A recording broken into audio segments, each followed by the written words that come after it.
145 drones kamikazes et environ 70 000 missiles, dont certains seraient d'origine nord-coréenne, ont déclenché une situation alarmante en Ukraine, frappant la capitale ainsi que plusieurs autres villes, alors que les négociations entre les États-Unis et la Russie se poursuivent concernant l'avenir de l'Ukraine. Volodymyr Zelensky exprime sa réaction face à cette escalade.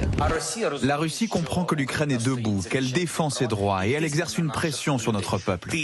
Elle met également la pression sur les États-Unis. C'est une autre raison qui explique l'attaque d'aujourd'hui. Suite aux frappes, Donald Trump a exprimé son mécontentement sur sa plateforme sociale. Je ne suis pas content des frappes russes sur Kiev. Pas nécessaire et très mauvais timing. Vladimir arrêté. Il semblerait que Donald Trump tente presque de convaincre Poutine, alors que son représentant spécial Steve Koff a une rencontre aujourd'hui avec les dirigeants russes.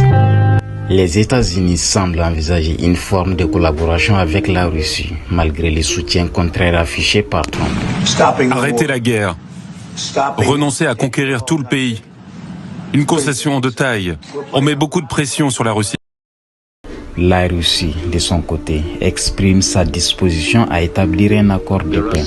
Il y a plusieurs signes qui montrent que nous allons dans la bonne direction. Le président Trump est probablement le seul dirigeant sur Terre à avoir reconnu la nécessité de s'attaquer aux causes profondes de cette situation. Dans l'espoir d'une paix potentielle sur le terrain, l'Ukraine se prépare à différentes éventualités de crise. L'une de ces possibilités concerne la cessation complète de l'appui américain, interruption qui avait déjà eu lieu sous Trump pendant environ 10 jours en mars dernier.